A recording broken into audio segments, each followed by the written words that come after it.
Hello friends, कैसे हैं आप लोग। मैं डॉक्टर मनोज टावानी टावानी ट्यूटोरियल्स नागपुर से आपका स्वागत करता हूं। Let's continue with our topic reproduction in lower and higher animals as per Maharashtra State Board and human reproduction as per CBSE Board. In last lecture we have discussed human female reproductive system.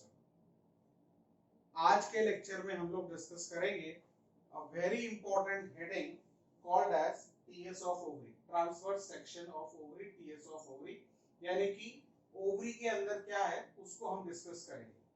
Now what is TS? Suppose ये कोई structure है, इसको अगर हम ऐसे vertical काट करते हैं, वर्टिकल काटेंगे तो इसको हम बोलेंगे NS, और इसको अगर ऐसे हॉरिजॉन्टली कट करते हैं तो इसको बोलते हैं TS यानी ट्रांसवर्स सेक्शन। तो ओवरी के अंदर क्या नजर आएगा हिस्टोलॉजी ऑफ ओवरी के अंदर, that we will discuss right now. सबसे पहले हम ओवरी से रिलेटेड कुछ इंपॉर्टेंट चीजों पे हम बात करते हैं। जो भी ड्राइंग अभी हम यहाँ पे डिस्कस करेंगे, ये सारी चीजें एक साथ आपको ड्राइंग के अंदर नजर नहीं आती, क्योंकि फीमेल के अंदर कुछ रिप्रोडक्टिव साइकिल ऑपरेट होती है, मेंस्ट्रुअल साइकिल नाम का फिनोमेना, और उस रिप्रोडक्टिव साइकिल के हिसाब से जो भी इवेंट्स यहाँ पर मैं अभी आपको समझाऊंगा, वो सारे इवेंट्स में से कुछ इवेंट्स एट ए टाइम आपको नजर आते हैं, सारे इवेंट्स आपको एक साथ नजर नहीं आते। So to start with TS of ovary, मतलब internal structure of the ovary, सबसे पहले आपको बता देता हूं कि फीमेल में जो फीमेल गैमेट ओवम बनता है वो कैसे बनता है, उस पर हमारा डिस्कशन होगा। किस तरीके से क्या डिटेल्स है उस पर हम थोड़ी सी चर्चा करते हैं। सबसे पहले आपको एक और इंपॉर्टेंट चीज शेयर कर लेता हूं।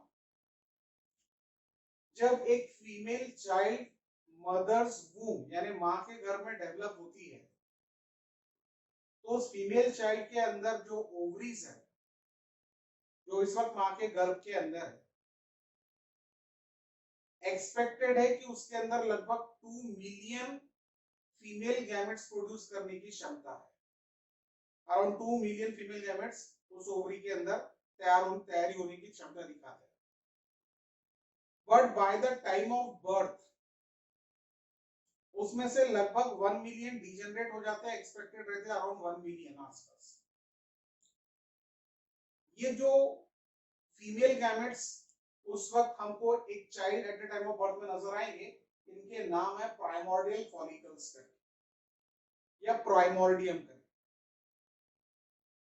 बट जैसे जैसे फीमेल चाइल्ड और डेवलप होना स्टार्ट होती है, तो by the time of puberty around 40,000 primordial follicles left over बचते हैं, बाकी लगभग सारे डिजेनरेट हो जाते हैं। जो भी फॉलिकल्स डिजेनरेट होते जाएंगे, they will be called as atretic follicles, मतलब कि अब वो किसी काम के नहीं है, डिजेनरेट हो गए, atretic follicles। तो लेट्स हैव अ डिस्कशन कि फीमेल के लाइफ में किस तरीके से कौन से कंसेप्ट क्या वर्कआउट करते हैं इनसाइड द ओवरी। तो सबसे पहले हम आपसे शेयर करेंगे, यहां पर आप देख सकते हैं ये जो आपको single layer outer lining of cells नजर आ रहा है, देख सकते हो आप ये single layer outer layer of cells, ये सेल्स का नाम है जर्माइनल एपिथेलियल सेल्स। और ये जो जर्माइनल एपिथेलियल सेल है, इसकी जिम्मेदारी है फीमेल गैमेट को डेवलप करने की। जस्ट लाइक मेल के टीएस ऑफ टेस्टिस में हमने जर्माइनल एपिथेलियल की बात की। इसके बाद ये जो जर्माइनल एपिथेलियल सेल के अंदर ये वाली जो ब्लैक लाइनिंग हमको नजर आ रही है, ये जो ब्लैक लाइनिंग हमको नजर आ रही है, इसका नाम है ट्यूनिका एल्बुजिनिया, यानी कि ये ओवरी की आउटर मोस्ट प्रोटेक्टिव वॉल का नाम है, जैसे कि हमने टीएस ऑफ टेस्टिस में भी डिस्कस किया। तो we are having quite similar labelling like TS of testis. वहां पे भी जो प्रोटेक्टिव वॉल का नाम था वो ट्यूनिका एल्बुजिनिया था, और यहाँ पे भी ये जो आपको इनर वाली ब्लैक लाइन नजर आ रही है, ये ओवरी की प्रोटेक्टिव वॉल है जिसका नाम है ट्यूनिका एल्बुजिनिया। अब जो टीएस ऑफ ओवरी है, इसको हम दो हेडिंग में डिस्कस करते हैं। ये जो किनारे का पोर्शन है, जहां पूरे चारों तरफ आप देख सकते हो सिंगल लेयर ऑफ सेल्स लगे, जिनका नाम है जर्माइनल एपिथेलियल सेल्स, ये एरिया जो है किनारे का जिसमें डिफरेंट फॉलिकल्स नजर आ रहे हैं आपको, इसको बोलते हैं कॉर्टेक्स एरिया। क्या कहते हैं इसे? कॉर्टेक्स। और ये जो मिडिल एरिया है जहां बहुत सारे आपको डॉटेड एरियाज देख सकते हो, कुछ डॉटेड एरियाज आपको नजर आ रहे हैं, कुछ आपको ये रेड कलर के सर्कल्स नजर आ रहे हैं। These red circles are labeled as blood vessels. These blue outlines are labeled as nerve fibers, and this dotted area is called as stroma or connective tissue. So this is the medullary area, यानी कि centralized portion is called as medulla, किनारे का portion is called as cortex. ठीक है, it is filled with stroma यानी connective tissue, blood vessels and nerve fibers. Now let's talk further. Germinal epithelial cells you get the formation of few cells by doing the mitosis नाम का cell division. अब ये जो mitosis नाम के cell division से जो नए सेल्स आते हैं इन्हें प्राइमोर्डियल सेल्स या प्राइमोर्डियम कहते हैं। ये प्राइमोर्डियल सेल्स जो है इसमें से एक सेल सेंटर में अलाइन होता है जो आप ब्लैक कलर का देख सकते हैं, और उसको सराउंडेड कुछ सिंगल रो में सेल्स अलाइन करते हैं जो आप ग्रीन कलर के देख सकते हैं। इनको बोलते हैं प्राइमोर्डियल फॉलिकल्स या फिर प्राइमोर्डियम। ठीक है, अब ये प्राइमोर्डियम फॉलिकल्स क्या होते हैं? थाउजेंड्स में रहते हैं eight the time of puberty, around 40,000 के आसपास हो सकते हैं। ठीक है, जैसा कि मैंने आपसे कहा at the time of birth it remains as 1 million. जब वो फीमेल मदर की उम्र थी संख्या 2 मिलियन के आसपास रहती है, but during puberty it remains around 40,000। Now इसमें से बहुत सारे डीजनरेट हो जाते हैं क्योंकि लाइफ ऑफ ए फीमेल में पूरे ओवम जो तैयार होते हैं वो अराउंड 400 से 420 के आसपास ओवम तैयार होते हैं। तो मेजॉरिटी गेट्स डीजनरेटेड। तो ये मेजॉरिटी जो भी डीजनरेट होते हैं उनको नाम दिया गया है एट्रेटिक फॉलिकल्स। नाउ क्योंकि फीमेल के पास 2 ओवरी है तो ऑल्टरनेटली एवरी मंथ एक ओवरी फीमेल गैमेट बनाती है। तो कैसे होगा? प्राइमोर्डियल फॉलिकल जो बहुत सारे बने हैं उसमें से कोई एक फॉलिकल डेवलप होना स्टार्ट होता है either in the right ovary or in the left ovary in a particular month of reproductive cycle. अब ये जो एक फॉलिकल डेवलप होना स्टार्ट हो रहा है इसको हमने नाम दिया है प्राइमरी फॉलिकल, क्योंकि ये पहला डेवलपिंग स्टेज इसलिए नाम दिया इसको प्राइमरी फॉलिकल। अब प्राइमरी फॉलिकल में क्या क्या चीजें हैं? इसमें एक सेंटर में आपको ब्लैक कलर का सेल दिख रहा है। अब ये जो सेंटर में आपको ब्लैक कलर का सेल दिख रहा है ये फीमेल गैमेट बनने वाला है जिसका नाम रहेगा सेकेंडरी oocyte करके। तो ये इस वक्त प्राइमरी oocyte स्टेज में है। अब ये फीमेल गैमेट ओवम सेल की तैयारी कर रहा है या एग सेल भी कहते हैं उसको। और ये जो सिंगल रो ऑफ सेल उसको ग्रीन कलर के आपको नजर आ रहा है जो सराउंड कर रहे हैं इनको कहते हैं फॉलिकुलर सेल्स या ग्रैनुलोसा सेल्स। फॉलिकुलर सेल्स या फिर ग्रैनुलोसा सेल्स, ये लेबलिंग आप यहाँ पर भी देख सकते हो। ग्रैनुलोसा या फॉलिकुलर सेल्स, ये जो ग्रीन कलर के सेल्स आपको दिख रहे हैं यहाँ बल्क क्वांटिटी में, they are called as granulosa या follicular sales.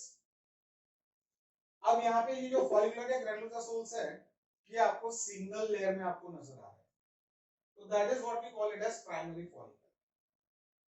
Now as the days passes on in the reproductive cycle of a female, ये प्राइमरी फॉलिकल देख सकते हैं साइज में और बड़ा हो गया।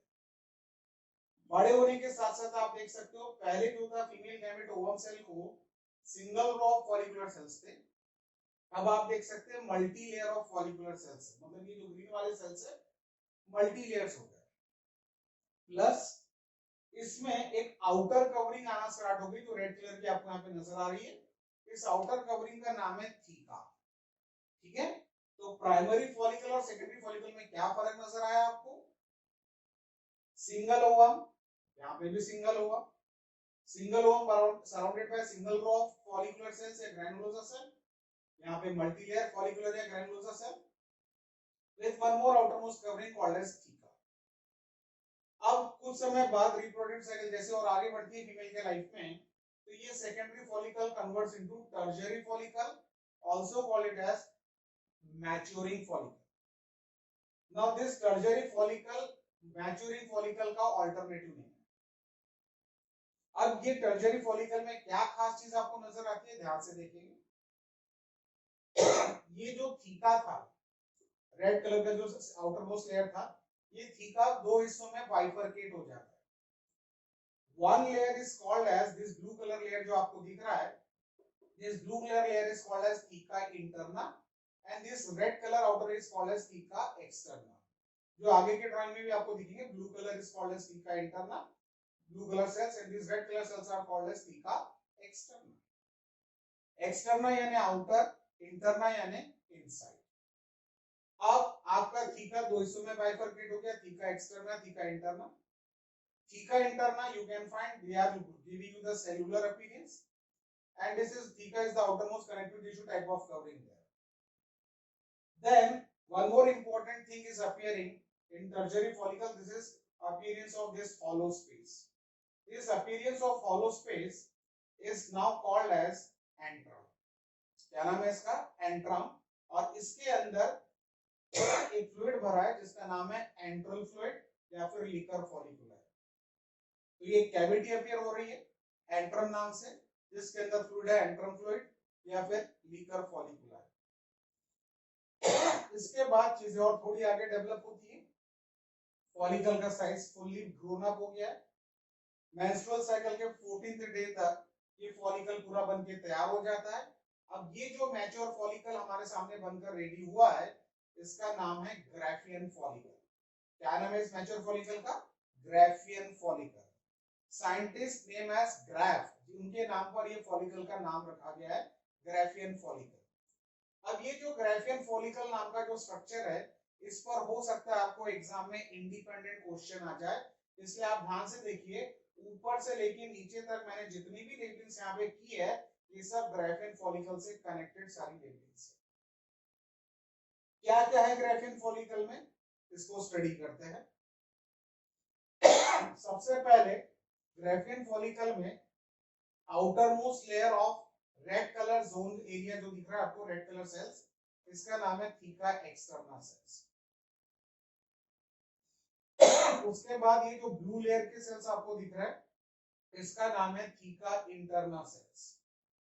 अब थीका इंटरना सेल्स, ठीक है, थीका इंटरना सेल और कुछ ग्रैनुलोसा सेल्स जो यहाँ पर भी आपको दिख रहे थे ग्रीन कलर वाले सेल्स, ये मिलकर female important sex hormone generate करते हैं जिसका नाम है ईस्ट्रोजन.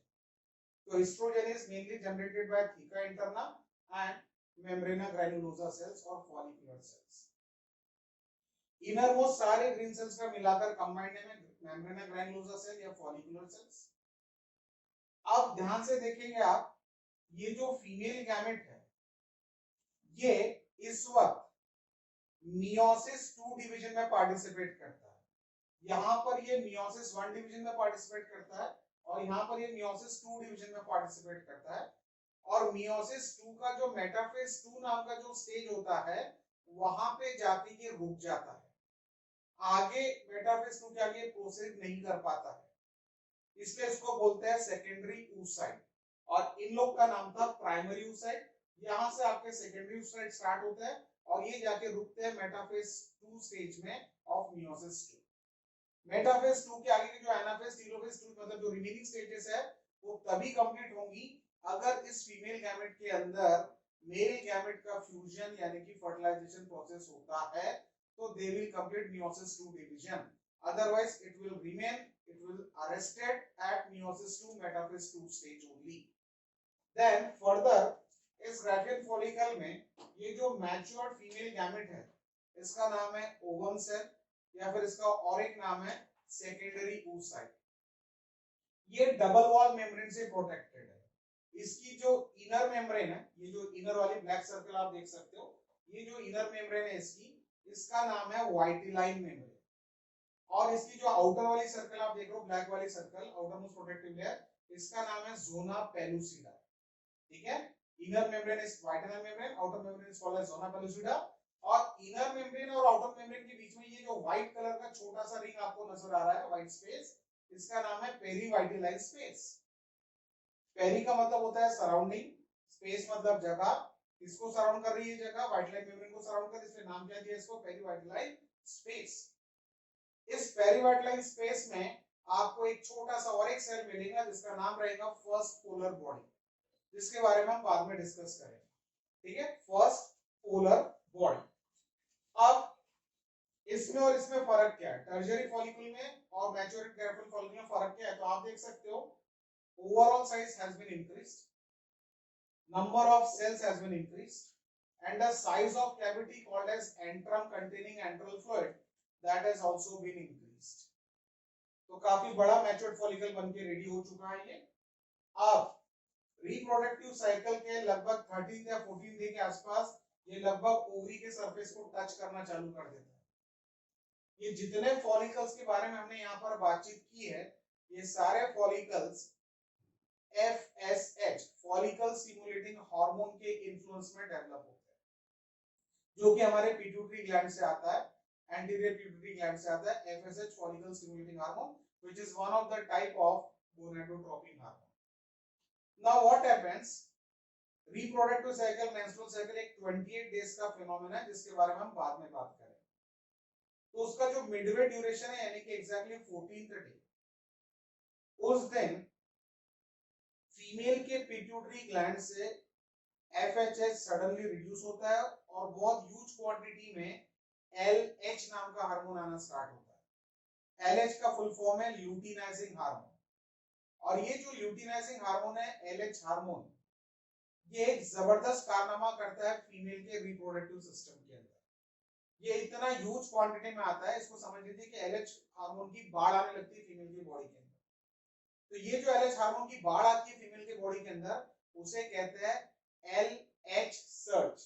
क्या कहते हैं? LH surge, SURGE surge, LH surge, luteinizing hormone surge.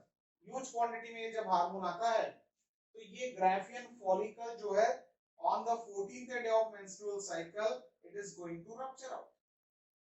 ये ब्रेक होता है, फट जाता है, रप्चर होता है, एज वेल एज ओवरी की वॉल को भी ब्रेक कर देता है, और इसके अंदर का जो एंट्रम एंट्रल फ्लूइड वगैरह था ये सब बाहर डिस्चार्ज होना स्टार्ट हो जाए। ये देखिए फीमेल गैमेट ओवम भी इसमें से बाहर डिस्चार्ज हो गया। जब फीमेल गैमेट ओवम ओवरी के बाहर डिस्चार्ज होता है तो इस प्रोसेस को कहते हैं ओव्यूलेशन, जो मेंस्ट्रुअल साइकिल के लगभग 14th डे को यानी कि midway of the menstrual cycle में ऑपरेट होता है। Once the ovulation has occurred, इसको आप देख सकते हो कुछ सराउंडेड ग्रीन सेल्स है जो ग्रैन्युलोसा सेल्स को सराउंड कर रहे हैं, इनका नाम है कोरोना रेडिएटा सेल्स। तो आप देख सकते हो मैचोडोम में क्या क्या दिख रहा है, एक न्यूक्लियस दिख रहा है, वाइटिलाइन मेम्ब्रेन, उसके बाद आउटर है जोना पेल्फिडा, पेरिवाइटल स्पेस जिसमें एक फर्स्ट बॉडी नाम का सेल मिलेगा, and some few granulosa cells, they are called as corona radiata cells. अब यहाँ पे ये जो हमारे मेम्ब्रेना ग्रैनुलोसा सेल इस ओवम को सपोर्ट करके रखे हैं, अदरवाइज ऐसा लगता है, देखिए अगर हमने यहाँ से इस ओवम को हटा दे तो यहाँ पे पूरी कैविटी की एक सर्कुलर स्पेस आ जाएगी, एंट्रम कैविटी की पूरी एक सर्कुलर स्पेस आ जाएगी। लेकिन यहाँ पे अब आपको सर्कुलर स्पेस ना दिखते हुए क्रिसेंट शेप आपको दिख रहा है एंट्रम कैविटी। क्यों? बिकॉज ओवम जो है इस सर्कुलर स्पेस में प्रोट्रूड आउट कर रहा है, लेकिन उसको जोड़ के किसने रखा हुआ है? यहाँ के कुछ ग्रैनुलोसा सेल्स। तो ये जो ग्रैनुलोसा सेल्स ओवम को इस एंट्रम कैविटी में हैंगिंग पोजीशन में होल्ड करके रखे हुए हैं, इन ग्रैनुलोसा सेल्स का नाम है germ hill cells. They are holding this ovum in the cavity of antrum. So these granulosa cells, specialized granulosa cells, are called as germinal cell. After the ovulation process, which occurs under the influence of LH hormone, ये जो टूटा फूटा empty Graafian follicle है, empty क्यों बोल रहा हूँ? क्योंकि इसमें से जो मेन कंटेंट था फीमेल गैमेट वो यहाँ से डिस्चार्ज हो गया। अच्छा, ये फीमेल गैमेट यहाँ से डिस्चार्ज होने के बाद यानी कि ओव्यूलेशन प्रोसेस कंप्लीट करने के बाद ये एंट्री लेता है फिमरियास के अंदर। फिमरियास यानी फैलोपियन ट्यूब का पार्ट। उसके मैंने लास्ट लेक्चर में बोला था उसके एपेक्स पे कुछ छोटे छोटे ओपनिंग्स होते हैं जिस इंक्लाइन प्रोजेक्शन फिमरिया में, उसे ऑस्टिया या ऑस्टियम कहते थे। उस ऑस्टिया या ऑस्टियम के माध्यम से ये फीमेल गैमेट जाने वाला है फैलोपियन ट्यूब के अंदर। और ये जो टूटा फूटा एम्प्टी ग्राफियन फॉलिकल है, रप्चर्ड ग्राफियन फॉलिकल, ये ट्रांसफॉर्म होने वाला है एक येलो कलर बॉडी में। ध्यान से देखिएगा, ये ट्रांसफॉर्म हो रहा है एक येलो कलर बॉडी में, और इस येलो कलर बॉडी का नाम है कॉर्पस लूटियम। अब ये जो येलो कलर बॉडी में, येलो कलर बॉडी का नाम है कॉर्पस लूटियम, इसमें से अनदर फीमेल सेक्स हार्मोन आना स्टार्ट होता है, और इस फीमेल सेक्स हार्मोन का नाम है प्रोजेस्टेरॉन। कहने का मतलब यह है कि ओव्यूलेशन प्रोसेस के पहले जो डोमिनेटिंग फीमेल सेक्स हार्मोन चल रहा था ओवरी के माध्यम से, वो एस्ट्रोजन है, और ओव्यूलेशन प्रोसेस के बाद जो हार्मोन डोमिनेट कर रहा है फीमेल के लाइफ में उसका नाम है प्रोजेस्टेरॉन। तो अब ये कॉर्पस लुटियम किसकी वजह से बना, ग्राफिन फॉलिकल किसकी वजह से रप्चर हुआ, तो हार्मोन का नाम था LH, luteinizing hormone coming from the pituitary gland, और उसी का जो मॉडिफाइड वर्जन है that is corpus luteum. Now since the corpus luteum is a modified form of broken graphene follicle, this yellow color shrinks out, size में छोटा है, और ये जनरेट कर रहा है फीमेल के लिए हार्मोन प्रोजेस्टेरॉन, और ये hormone progesterone can be continued till the first 3 months of the pregnancy if this discharge ovum जो फैलोपियन ट्यूब में गया है वहां एम्पुला वाले जगह पे अगर ये फर्टिलाइजेशन प्रोसेस को अंजाम देता है, यानी कि male gamete female gamete fuse होते हैं, तो ये कॉर्पस लुटियम फीमेल के ओवरी में लगभग प्रेगनेंसी के पहले 3 महीने तक सस्टेन करेगा और कंटिन्यूसली प्रोजेस्टेरॉन हार्मोन जनरेट करते रहेगा। बट इफ ये डिस्चार्ज ओवम जो फैलोपियन ट्यूब में गया है वो अगर फर्टिलाइजेशन प्रोसेस को अंजाम नहीं देता, मतलब मेल फीमेल गैमेट का फ्यूजन नहीं होता है, जो कि नॉर्मली नहीं होता है, इन दैट केस ये कॉर्पस लुटियम जो प्रोजेस्टेरॉन हार्मोन जनरेट करने वाला था प्रेगनेंसी को मेंटेन करने के लिए, अब उस हार्मोन की कोई खास अहमियत बचती नहीं। तो इस वजह से ये कॉर्पस लुटियम और श्रिंक होकर एक व्हाइट कलर बॉडी में कन्वर्ट होना स्टार्ट होता है, और ये व्हाइट कलर बॉडी का नाम है कॉर्पस एल्बिकन्स। क्या नाम है? Corpus albicans. अब जैसे ही कॉर्पस लुटियम कॉर्पस एल्बिकन्स में कन्वर्ट होना स्टार्ट हो जाएगा, तो ये व्हाइट कलर बॉडी में से अब प्रोजेस्टेरॉन हार्मोन आना बंद हो जाएगा, और जैसे ही प्रोजेस्टेरॉन हार्मोन का सिक्रीशन फॉल होगा, आना बंद हो जाएगा, तो फीमेल की नेक्स्ट रिप्रोडक्टिव साइकिल यानी कि मेंस्ट्रुअल साइकिल की बिगिनिंग स्टार्ट होती है। तो ये जो डिफरेंट फॉलिकल्स के हमने स्टेजेस यहाँ पे स्टडी किए हैं, तो आपको हर समय क्या सारे फॉलिकल्स नजर आएंगे? तो आंसर इज नो, क्योंकि ये क्या हो रहा, प्राइमरी के बाद कन्वर्ट हो गया, डेवलप हुआ सेकेंडरी में, सेकेंडरी फिर और डेवलप हुआ टर्शियरी में, टर्शियरी फिर और डेवलप हुआ ग्राफिन में, मतलब एट ए टाइम आपको ये सारे फॉलिकल्स नजर नहीं आएंगे। ग्राफिन फॉलिकल रप्चर हो गया, कन्वर्ट हो गया कॉर्पस लुटियम में, फिर वो कन्वर्ट हो गया कॉर्पस एल्बिकन्स में। मतलब मेरा कहने का मतलब है कि हम लोग ने ये जितने अलग अलग स्टेजेस स्ट्रॉन्ग की एक्सप्लेन किए फॉलिकल्स की, उसमें से आपको एट अ टाइम कोई एक स्टेज ही नजर आती, सारी स्टेजेस एट अ टाइम आपको नजर नहीं आती, बिकॉज जैसे जैसे रिप्रोडक्टिव साइकिल के इवेंट्स चेंज होते जाते हैं उस हिसाब से डिपेंड करता है कि उस वक्त आपको कौन सा फॉलिकल इसमें से नजर आए। तो फर्स्ट हाफ यानी first 14 days of reproductive cycle में ये वाले डिफरेंट चीजें नजर आएंगी, और सेकंड हाफ ये 14 डे को तो ओव्यूलेशन प्रोसेस होगा, और सेकंड हाफ में ये वाली चीजें आपको नजर आएंगी। So this is about the TS of ovary concept, यानी कि इंटरनल स्ट्रक्चर ऑफ ओवरी।